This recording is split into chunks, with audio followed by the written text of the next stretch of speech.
The person in this video was compensated by VantageScore Solutions for sharing their story.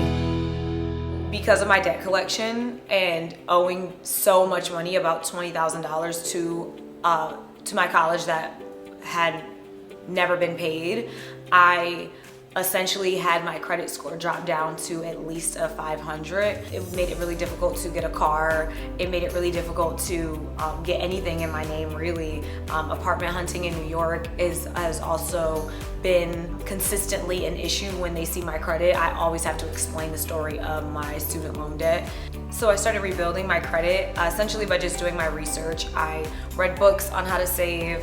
I learned how to manage my money a little bit better, and I started to call these student loan collectors and ask if there's anything that they would be able to do for me. And to my surprise, some companies did say, we offer you this discount because you're 24, or we offer you this discount because you went to driving school.